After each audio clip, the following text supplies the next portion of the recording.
what's happening with the data, how are you using the data, how are you ensuring that this is actually developmentally appropriate for your population, what are you going to do with the data once you collect it. Like, all of these things are critical in my opinion, right? Because we are going to just perpetuate cycles of poverty for people who will never have an opportunity to get out of, the rut that they're in, because the system continues to only reward people that can afford the very best. I'd like to welcome Jeanine DeFalco, Dr. Jeanine DeFalco. I wanted to begin with, could you introduce yourself? Because you wear lots of different hats and do lots of different things. And it'd be good just to let people know a little bit about your background and what you do and all those kind of things. Sure. So I'm Dr. Jeanine DeFalco. By trade, I'm a cognitive psychologist. I really kind of consider myself a learning scientist. That I've been focused in the intelligent technologies, adaptive instructional system space for probably about 13 years. More recently, what I'm really focusing on is how are we designing emerging technologies to support complex decision making, like workforce readiness, that kind of thing. So, yeah, it's really what I've discovered about the simulation and training space is it's a very interdisciplinary space in order to design systems, to deploy them effectively. And I do have an interdisciplinary background, so it fits. Great. Amazing. So you're moving around kind of lots of different spaces and places, and it seems like AI has been quite a big thing at the moment. And you mentioned adaptive systems. Can you talk a little bit about that and what they are? Sure. So in the really computer-based systems, right? So if we kind of look back when computers really started emerging, the personal computer, I remember when they were coming out, I'm that old. TRS-80s, the old stuff. But when we started really getting into kind of computer-based instruction, a lot of that, what started to happen is really we would look at in terms of intelligent tutoring systems. That's really kind of what we went into. We had computer-based, so maybe it would tell you some information. The intelligent tutoring system is more, you would take an input from a learner, it would kind of track if you got the answer correct, incorrect. It would give some kind of remediation, and you go back. But historically, intelligent tutoring systems require a lot of hand scripting, right? A lot of branching in order to say, if you do this, then that. And what I saw was, when I got involved, is most of that work was math-based, right? So, which is kind of easy. You either get the answer right or wrong. As we have had newer technologies, we've kind of moved from intelligent tutoring, which has that kind of binary yes or no, into more of this adaptive instructional space, which to me has been broad in the sense of we use more game-based, maybe we use more simulations, augmented reality, virtual reality, and how are we integrating these different kinds of technologies?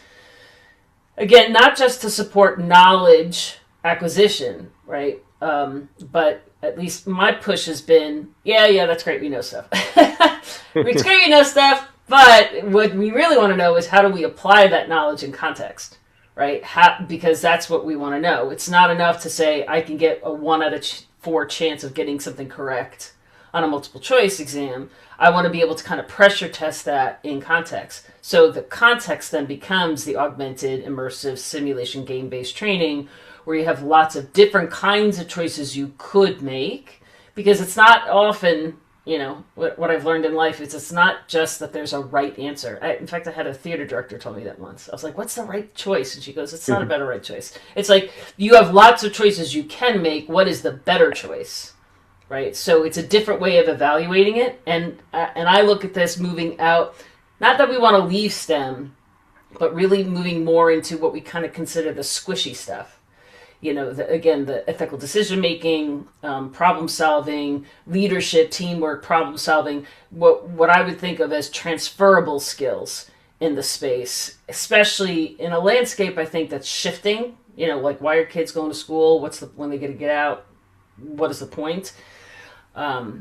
So it's more of looking a competency kind of development, using adaptive instructional systems for competency development and measurement, as opposed to just demonstrating knowledge acquisition. Does that make sense? Yeah. Yeah. And in terms of how these kind of new adaptive learning technologies might start to be seen in the educational space, do you foresee that we're going to, I mean, they're already being used a little bit in school education here. Mm. Are you seeing that is going to be sort of like a rapidly expanding space? And what kind of time frame are we looking at before in schools, for example, I don't know, maybe even in primary school, you've got an adaptive learning system monitoring your reading, and the teachers are also using them to develop decision-making skills. I don't know. Yeah. I see a proliferation in using AI, right, in terms of creating kind of it's a surface level adaptive instructional system where it becomes dynamic to what the input is of the learner. So I see a lot of AI wrappers. And it's fine, right? Like, there's a place for it. I'm a gamer. I think I played like 650 hours on Hogwarts Legacy and God of War, right? So like it's, games are fine. The problem in the education and training space, and especially when we think about so first, vulnerable populations, children, high risk, high compliance. That to me is a different kind of rigor, right? Because it's not enough to have an AI wrapper saying like, oh, you did a great job, even if you didn't, right? That doesn't help anybody. I want my surgeon to be able to do the job, not just be like a participation trophy. So there's two issues in that. One is I have seen a lack of expertise in the education and training space when we're making decisions about how to design these systems, right? And it really actually goes a step further back. So my father was a professor of education. He actually he was a seminarian, and when he came out, he had a degree in philosophy. And they're like, well, Tony, what can you do? He's like, I can philosophize. And then he went into education, right? So he really studied this philosophy of education, and part of that was very John Dewey. What is the purpose of education, right? Like, to what end am I putting my kids in school that I'm getting these degrees? So when we think about the classroom, part of the problem is there has to be a decision about what is valuable to teach, right? So it's not just the knowledge, but it's also to what end are we applying that knowledge? This is where I think there's hesitation, right? Yeah, it gets really close to a number of the things we've been talking about recently with people, which is we kind of feel like the underpinnings of education is shifting right as we speak. Yeah. And you can see it happening really quickly, both because of the way that AI is possibly changing education and how people are engaging with education and assessment, but also on the back end, what do people do when they graduate? Because it looks like the jobs are shifting. And that's really raising these big questions about why have we got education? Yes. How do we do education? What's it for? What's the purpose? These big questions are starting to emerge. Yeah, I mean, the good news is what's old is new again, right? So John Dewey was an American philosopher, and really kind of led that whole progressivist constructive education, like at the turn of the 19th, into the 20th century. And at that time, educators are at fisticuffs about what is the point of education. And on the one hand, you said, hey, we're supposed to train, people to get jobs.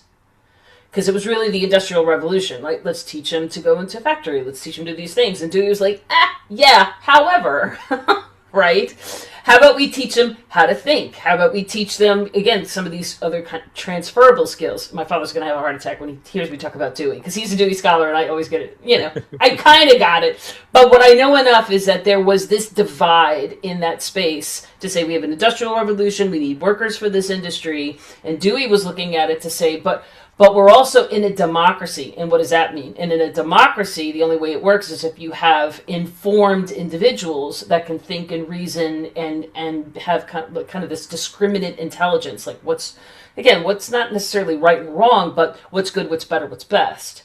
So we're going through that again, right? A lot of people have talked about kind of like this fourth industrial revolution. So it's the same concerns are there. I don't know that it's much different.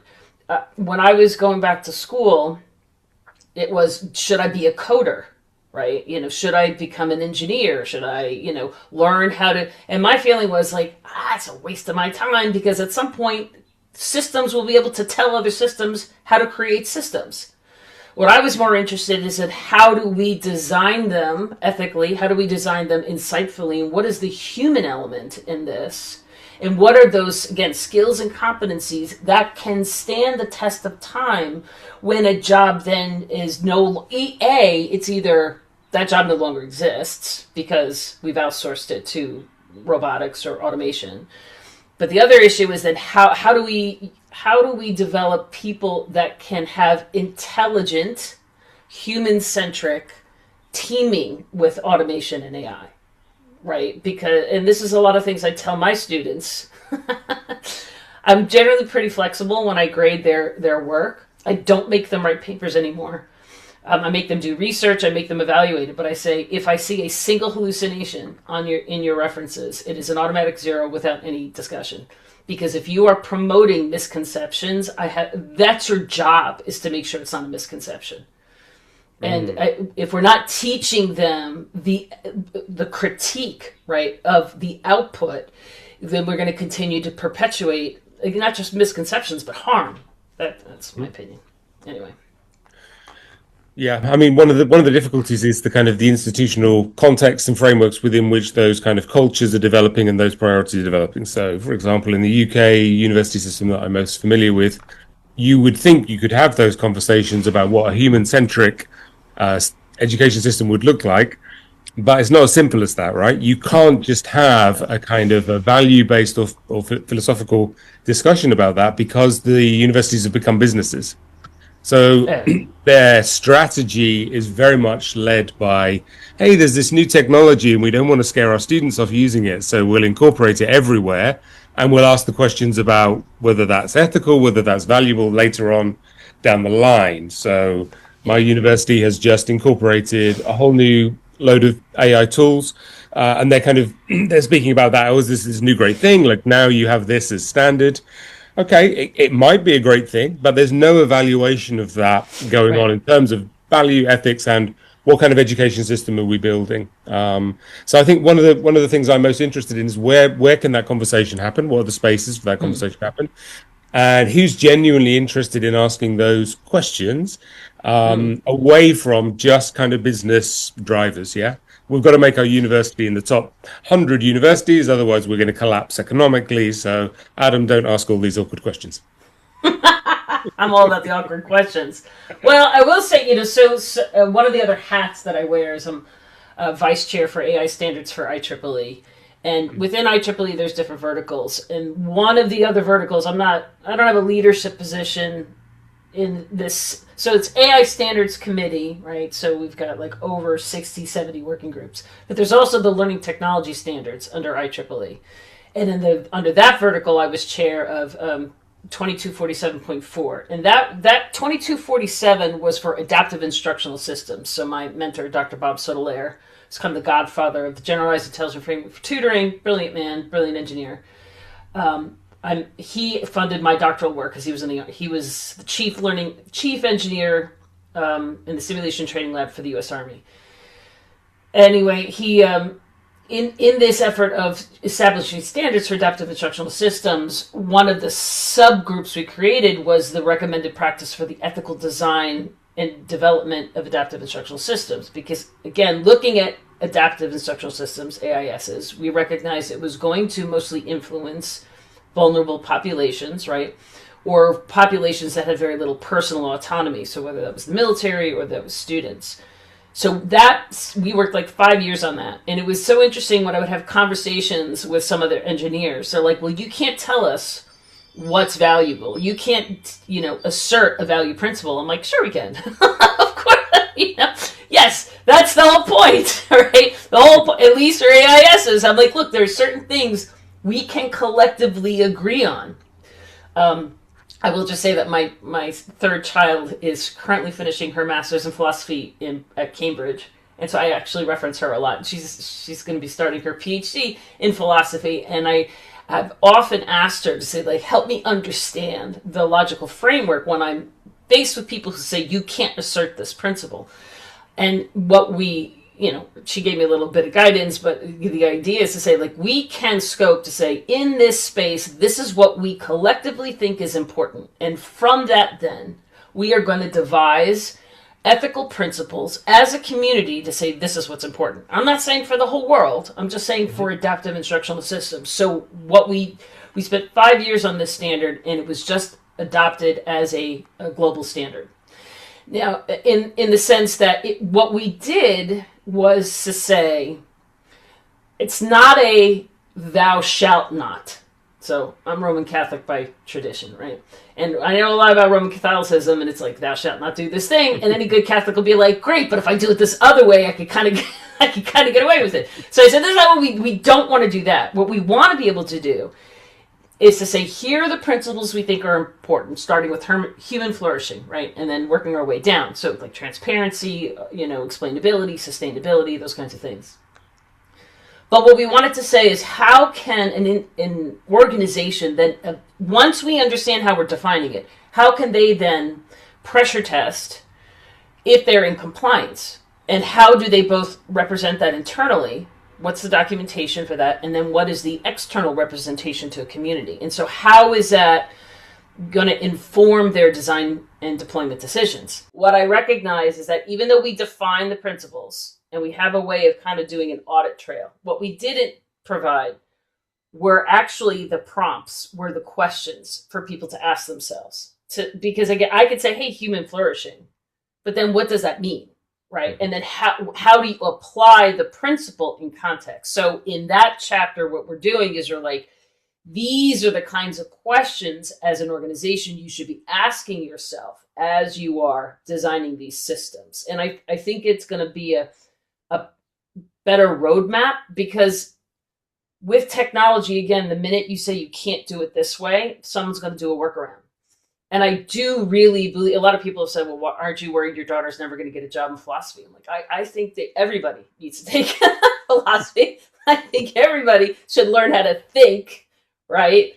And apply it, because when in my world, having worked in the military, ethics actually is not an option. The minute you engage in unethical behavior, people get hurt.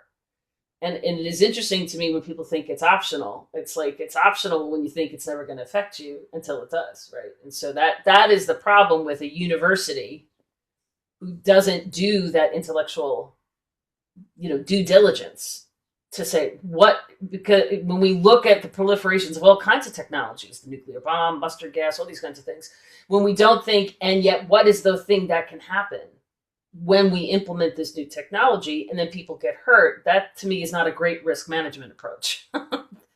Then you're in a defensive posture because you've now caused harm because you haven't thought through the analysis. Okay, now I'm done. I'm done pontificating. Thank you. Can I get into, earlier on you were talking about adaptive systems, and you said the early adaptive systems, very often mathematical, I guess. Somebody got a question wrong, they'd repeat the question and that type of question until they could get it right.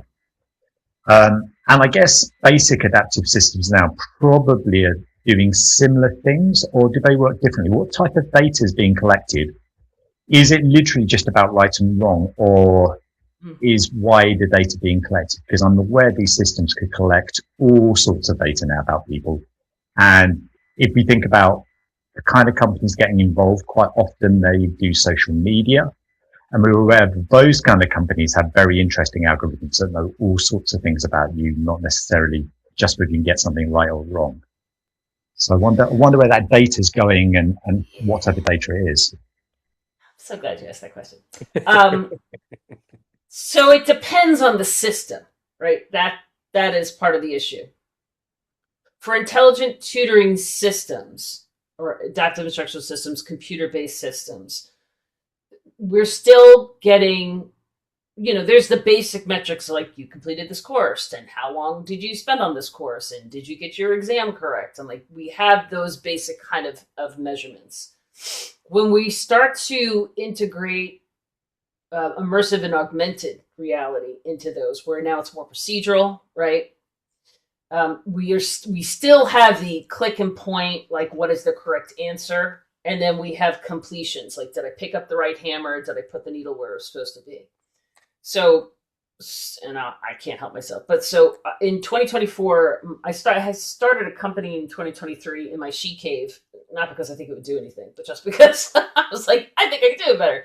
And then I applied for a National Science Foundation grant, and I got it in December 2024 because I knew, again, enough, knowing intelligent tutoring systems and AISs and in simulations, generally speaking, there's a couple things that happen. They build a simulation that's super fidelitous. They're like, look at this rendering of the Earth. It's like, okay, great. And what, right? And then what? And again, it was the same metrics. You go in, you complete it. So we call it sets and reps. And this is heavy in the DoD, especially the Air Force. They use a lot of simulation training. Medical, same thing, right? They go in, they practice, but they're not capturing the behavioral data. And the reason they're not catching the behavioral data is because they're not designing it for behavioral data. So the platform that we built, we called it Genesis, right? The platform we built was to both leverage what we knew about learning engineering, right? So how are we designing a system for data? If I have you go through a system where you have to make different choices, and I can capture things like, did you ask for help? Were you hesitant? Did you try multiple times? Where were you looking? Where were you not looking? What were you paying attention to? And so the reason we can capture that contextual data is by integrating the XAPI, right? The XAPI telemetry. Then you can say, when the learner is going through these steps, we can capture all this other kinds of data, which will do two things. One is then we can establish what we kind of consider like a proficiency model. So someone who's an expert would make these kinds of choices. But we can also then, because the system is designed for data and it collects data, then we can export that data and feed that back into the system and saying, when we've run 100, 200, 300, 1,000 people through the system, now we can get a better sense of where the misconceptions. Is it a design issue or is it actually a fundamental misconception? And then continue to iterate to develop that expert model. We consider this a fourth generation of an AI-driven adaptive instructional system. That's what we've built. Nobody actually knows what the hell I'm talking about half the time as I talk about it, because in the marketplace right now, again, when we're talking about like ours right now is conversational simulations, and there are other companies that are doing conversational simulations. There's one, I won't mention their name, but I went and I tested it. And it said, so you're applying for this job, and what makes you think that you are ready for this job? But I'm like, what makes you think you're good enough to evaluate me? And so like the whole time I'm trying to cause problems with the agent to be disruptive, to be antagonistic. And by the end, it was like, you did great. I'm like, no, I didn't. I did a terrible job. But the idea was that system is like, we're judgment free. I'm like, judgment free does not help anybody. Judgment free, like go play a game, go play again, World of Warcraft or something. So that is the other problem. When I talked about an interdisciplinary approach to these systems, is that it's not enough to understand the constraints and affordances of the technology. You have to also understand, like, okay, what is the value of what you're teaching, and then how do you design it in a way to get the data? I see a lot of this. So I've been to a few different shows, and I'm part of an AI group in Hong Kong, and people who are designing education things, it's surprising how few of them actually have an education background. And so they know the tech, but if you start talking about teaching and learning, they're basically just going, well, yeah, I went to school and university, so I know about it. Which is one of the problems with education. Everybody's an expert because everybody went through the system. Yes. But I mean, I started doing some work in designing some things around AI, and I suddenly started realizing I could start collecting some really interesting data on students. So again, AI to start giving feedback, and then how's the student responding? Does the student respond better to something that's humorous, or is it more kind of stick carrot type thing? And I can start getting to a point where I'm psychologically profiling the student.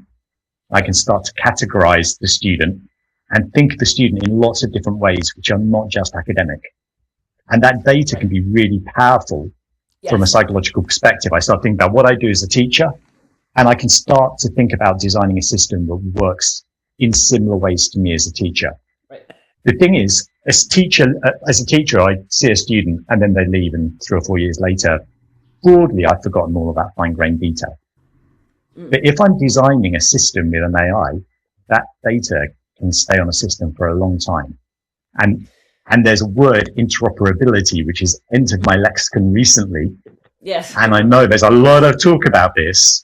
Right. And how this data can be used in lots of different ways. So I create AI system A for primary kids, and then the middle school system actually would like to link to my data because that makes sense. We don't want to lose that data on that kid. So all of a sudden my system plugs in, but that means that the data from when that kid was 5 is now floating into them being 11. Yeah. And all of these things. So I'm just interested in this, and it's not just learning data, because I think it would be wrong to think that in the next few years we're just talking about learning data here. We're going to be talking about how long it takes a student to answer a question. Did they find that hard? When they found it hard, how did they respond? What's their level of resilience, etc., etc. Yeah, the problem I have with that, right? Like, I guess obviously it depends on how you are storing and identifying the data, right? So I had 4 kids. My youngest is an undergrad at University of Tampa. And this is what I know about my raising 4 children. Everyone's different, right? And so one, I can bribe. The other one, I can threaten with corporal punishment. The other one, I can pay off, right? They same parents, same household, and they're all responding to different things, and they all develop in different ways at different times with different contexts. And the problem with learning is it's so much. It's, you know, when I teach childhood development and adolescent development, and the question is it nature, is it nurture? And I'm like, it's both is the problem, right? Both what's happening in the environment and both kind of what are some of the, you know, how they're originally wired. So when you're getting data on a 5-year-old and keeping that over a period of time, if we're not contextualizing this, right? What was that data collected on, right? When I'm designing a system, I have to tell the system the data I think is important to get from that student based on the context. Now, that doesn't mean I'm getting all of the data. And we also, then there's also this other kind of expectancy bias, like in the performance anxiety, all these other things that go into that data. So, and students, no one stands put developmentally in a point of time, but how cognitively they develop is so much more than just their interaction with the system, right? Like, that is the other complication. Is it could be maybe they had something traumatic, maybe they had something wonderful, maybe, you know, there's all these other factors that go into it. So I believe deeply that education and training should never take the human out of the loop. Right? The question is, what is technology good for? Right? And what I don't want, and this is the other reason why we did 2247.4 for the ethical design, is because what we didn't want these systems to be for were gatekeepers, right? So a child goes through a system and it says, you're never going to be a good nurse. And then that system's like, and then the child's like, oh, I'll never be a good nurse. Well, how does the system know? Right? Maybe they would be, right? We don't want it to be a gatekeeper. And we don't want it to try and make these predictions that are limiting for students that, you know, because you get access to different kinds of materials and you develop different skills as you grow up. And so what we didn't want these systems to be an assessment that would limit human potential. More to say, how are we using it so that we're supporting human potential? And the problem with universities, the problem with institutions, is they're like, oh, I have the data on the student. They're never going to be good at this thing because the data tells me so. Maybe, maybe not. And that's where the ethics on how people use these systems becomes so important, in my opinion. It's going to become increasingly important that there's robust frameworks, right, for evaluating what is ethical, because there's such an opportunity for data harvesting here. And yeah, the data may not even be very accurate. About your nurse example is a good one. But we might get to a stage, I don't know, 10, 20 years time when you get to sort of 18, 21, and there's this huge record, not only of your educational learning styles, but of other personality characteristics like resilience, or you're a bit impatient around these kind of things. I don't know about the US, but what's your kind of view of where those frameworks might come from and how they might be kind of felt within educational systems and within our kind of civic cultures? Well, again, I think the good news is you have a lot of, at least in the United States, we have a lot of teachers who hate technology, which I think is actually a good thing, right? I would be very afraid if everyone's like, yeah, let's just let the robots take over, And I think we should. I think there should be a healthy skepticism for it. I think we do need to have, I've seen and I've worked for companies that proclaim themselves to be educational testing companies or educational companies, tech companies that have zero rigor. There's zero validity. There's zero kind of reliability. I don't know what they're measuring, but it's not based on anything except just some kind of experience that somebody's having. And my colleague and we've argued. I was like, there's no such thing as agnostic data. I just don't believe in it, right? Because it's how I'm telling the system the kinds of data to collect, right? So, and this was kind of shocking to me when I was first studying statistics, because I was a theater director, and then all of a sudden I had to learn how to measure things. And so as I'm learning statistics, and they're saying, well, it's an outlier, so we just throw it away. I'm like, what do you mean you throw it away? what is that about? Like, how are we just getting rid of data? But what I've learned through my advisors and my mentors is that we do still make human judgments about data, how we collect data, how we operationalize variables. What are the things that we think are important? How are we categorizing experiences? And so I think, again, we have, I think, a moral obligation to teach people how to understand systems and data and how to implement that for decision making, and to recognize that it's always going to be limited. So I do think schools, to answer your question, schools are going to continue to find ways to integrate systems that are going to make life easier, right? I mean, the benefit of a tutoring system is if you are a teacher, and teaching's hard, right? I teach four university classes right now. And generally speaking, you teach to the mean. Your super intelligent, competent kids are like, good luck. I know you got it. My kids that are falling far behind, I'm like, find a friend, try and catch up, meet me in office hours. But I'm teaching to the middle. So in a best case scenario, an intelligent tutoring system, an AIS, leveraging these technologies can help students in a more metacognitive way, in the sense of, what do I know, what don't I know, right? When I found out when I went to Columbia and I had to take 4 stats classes, I hadn't taken math since I was 16 and I was old. And I called my father. I said, I'm never going to make it through this program. I'm going to go into curriculum and instruction. And I was doing an online intro stats class. It was every week was a different stats procedure. And first of all, nobody told me you needed a stats calculator. So I'm trying to do it on my iPhone. And then I was like, that was not working. And the TA was like, okay, where are you struggling? And I said, well, I see your answers and mine, and they're not the same. And he went, please, my dear Aunt Sally. And I was like, oh, my 5th graders learning that stuff. So I had to hire a tutor. Because I could not fundamentally grasp statistics when I had been out of math for such a long time. And I was good at math in high school, but it had been a long time.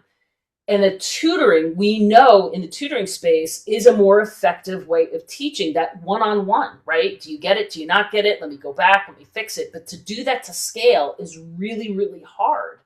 And that's where I think if we were smart about the choice, it's the right tool for the right job, right? So in classrooms or on the workforce or whatever, is to say, here's what this role requires, or here's what this domain space requires from a proficiency or competency.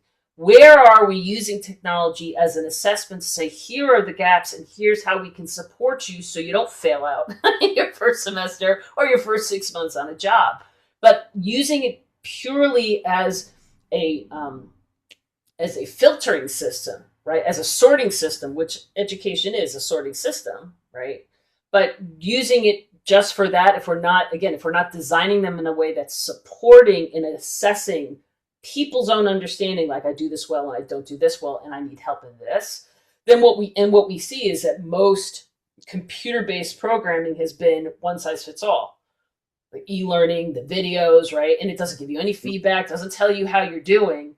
And it does require rethinking how we're designing these systems and to what end are we building them. Mm-hmm. Did I answer your question? I don't know that I really answered your question, but I think there's a lot of proliferation because I think there's a lot of money to be made in the, ed tech space. Mm-hmm. But we have a duty to inform the decision makers and the policymakers to say, A, how do you know your system was ethically designed? What's happening with the data? How are you using the data? How are you ensuring that this is actually developmentally appropriate for your population? What are you going to do with the data once you collect it? Like all of these things are critical in my opinion, right? Because we are going to just perpetuate cycles of poverty for people who will never have an opportunity to get out of, the rut that they're in, because the system continues to only reward people that can afford the very best. And that really, to me, is not the purpose of using technology. It should be equitable, it should be democratic, and it should be supportive as opposed to, a blocker. Yeah, it's interesting the kind of digital democracy.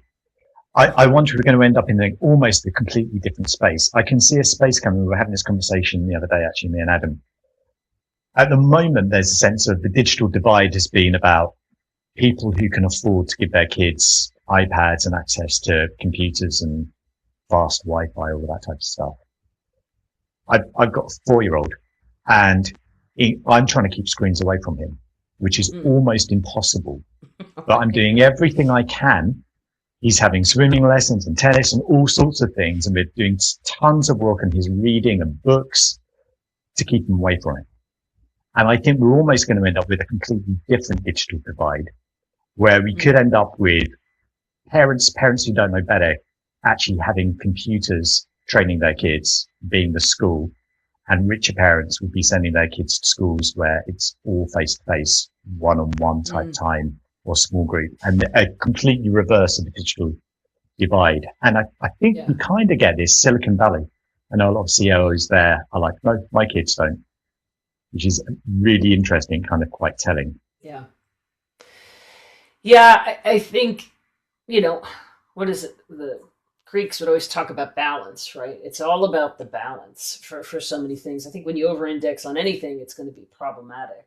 I on the one hand, my mother doesn't take any medicine whatsoever at 88. Like she can't, like her body can't tolerate it. She was the original granola cruncher, I think, before they existed. But then on the other hand, she had hip replacement surgery and she had to have anesthesia, right? So it's like, what is going to be appropriate at the time that it's needed?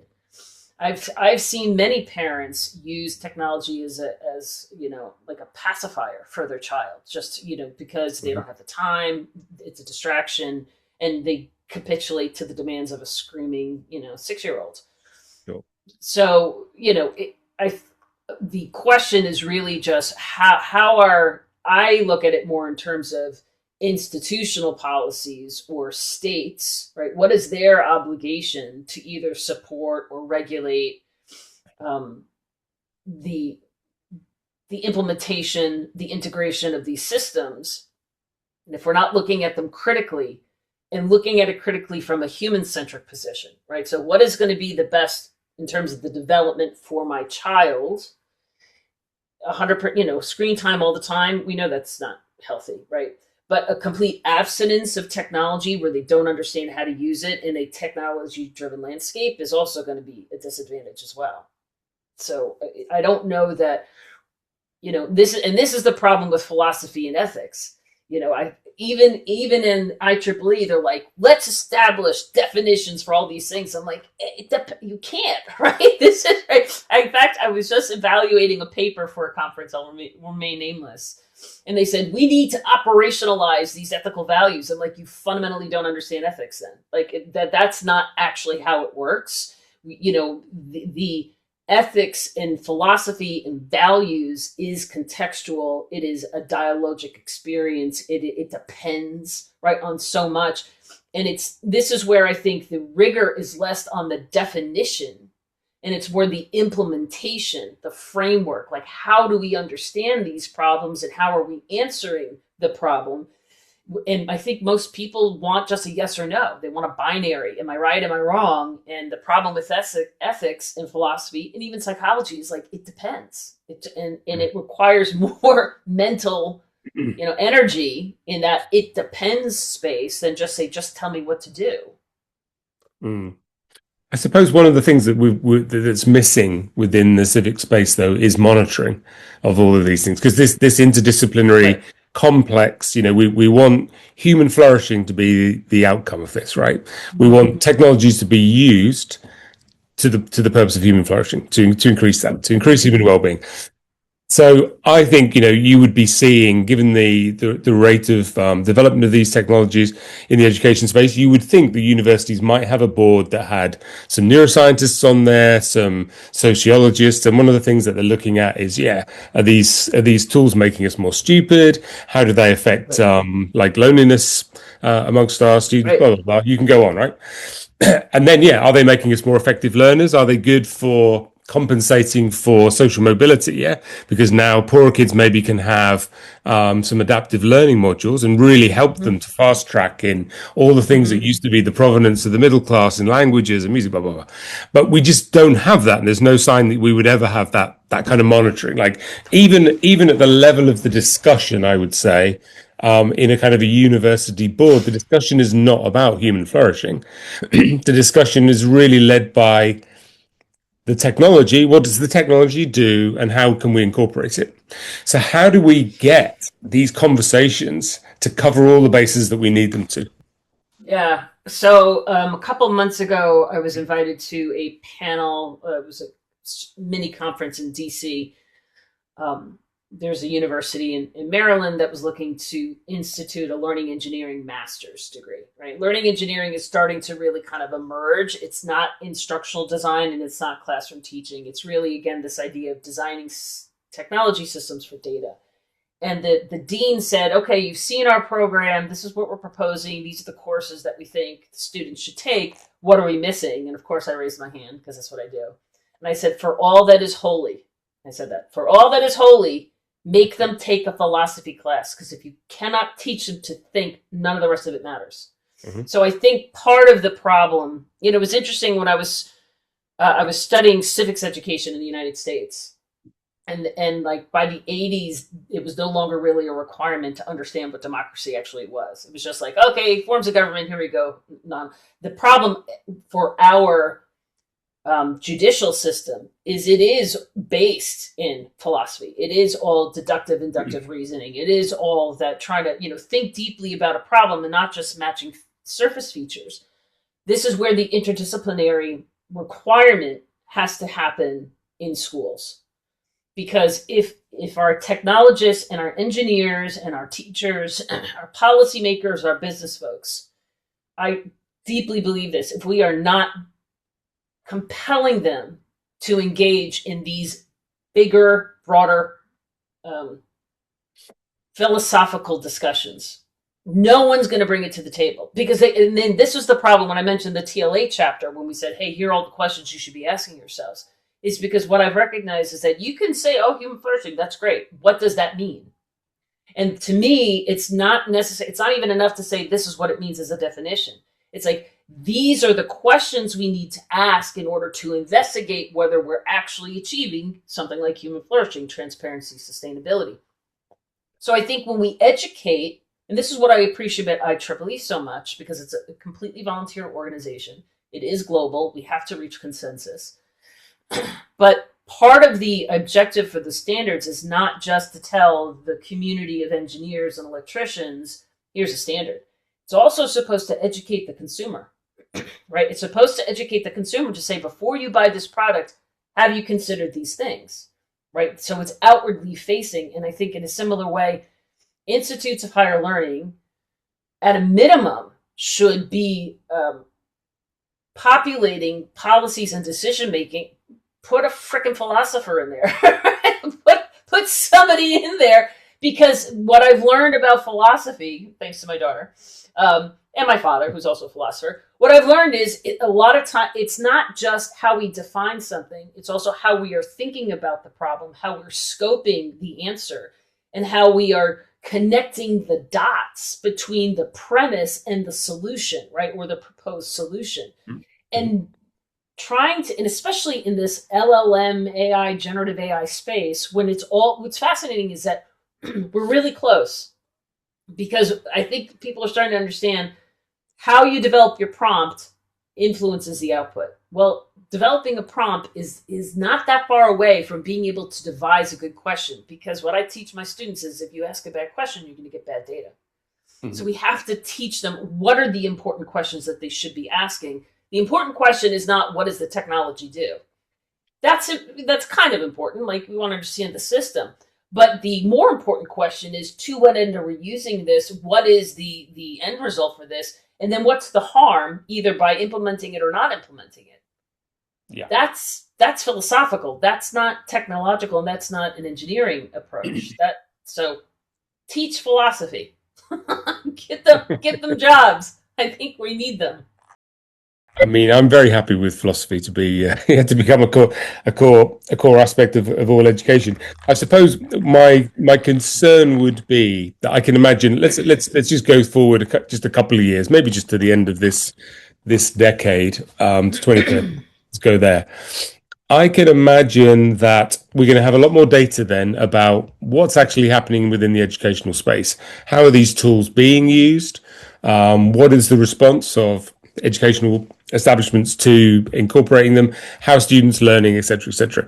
So for me, it's like it will be a stress test for education. If the data says, well, look, it's really great at facilitating these things, but people are becoming a bit dumber, and loneliness is off the scale.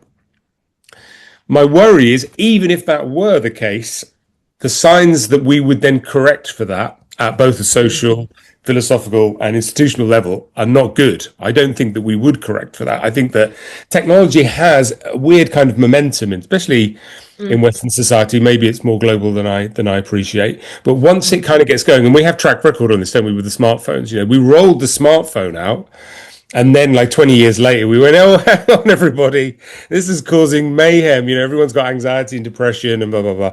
Smartphone plus kind of internet.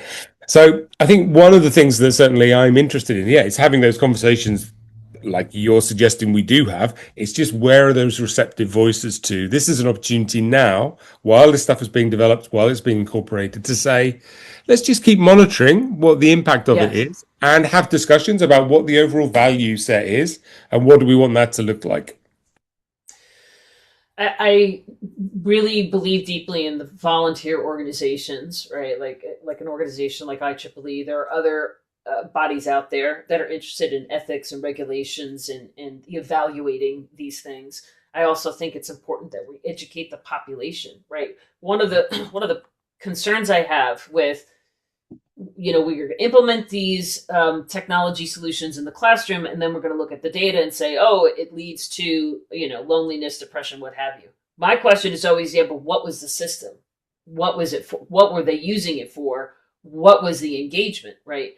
There are platforms, again, like the example I said before, I could engage in an AI wrapper to have a conversation and says, you did a great job, but maybe it's lying to me, right? Like, so that data that says, when I was with I was director of innovation and experimentation for a short time with the Defense Acquisition University, part of the Department of Defense.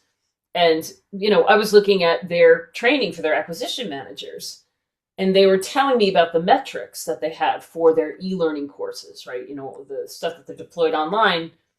And the metrics was, well, this course, many more people complete this course. We've got great metrics on this one. This one, people don't finish. I said, that does not tell you it's a good course. That just tells you someone can complete it, right? It may be that the harder course is a better course. I'm like, that's not great data, right? So we have to look at the system to say, just because they're engaged with it doesn't mean it's designed well and it's designed to promote. I mean, to play a little bit of devil's advocate, and I will say my bias is I'm an introvert. My father would always say, love humanity, hate people kind of thing. Right? Love humanity, people sometimes make me crazy. And I look at these systems and say, yes, maybe there's an over-reliance on having AI companions, and how is that going to affect our relationships with other people? I'm like, maybe it'll be better, right? Right now, most people suck.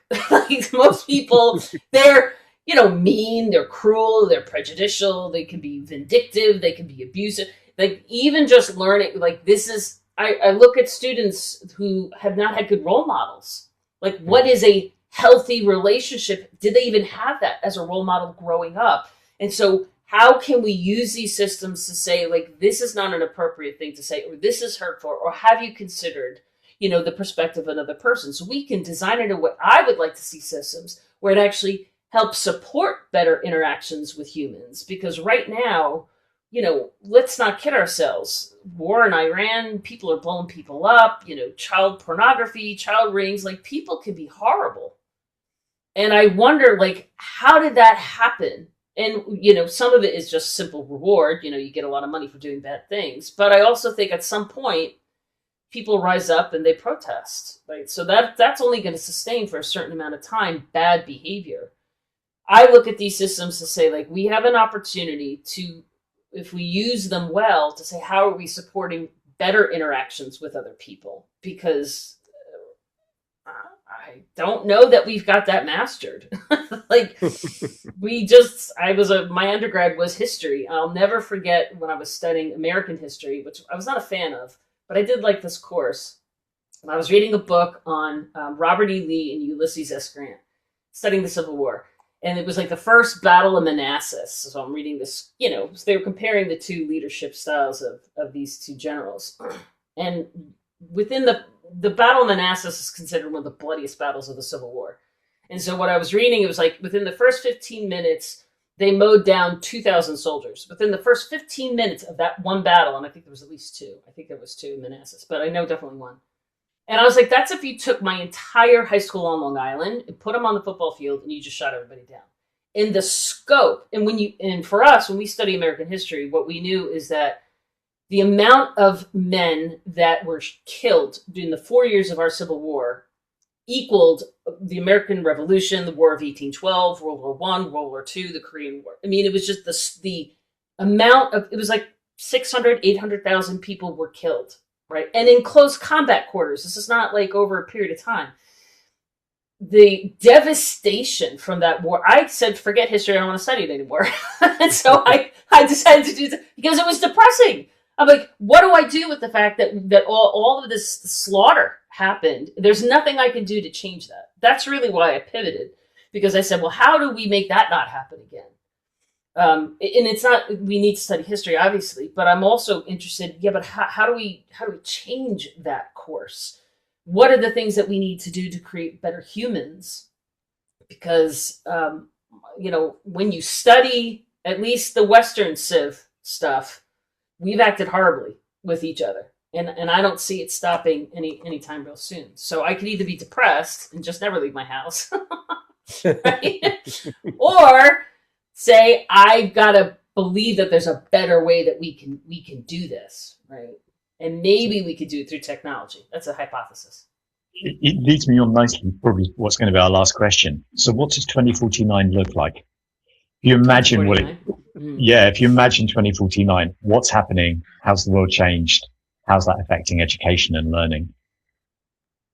Well, 2049, I do think about, so we take through the analysis of AI systems. We look at automation driving potentially automation in our homes, right? Look at automations of jobs. I think the apocalyptic part of myself says things are bad, right? Things are bad. People don't have jobs. Everybody's starving. We're in a really deep, dark place. It's like the Dark Ages all over again. Potentially, right?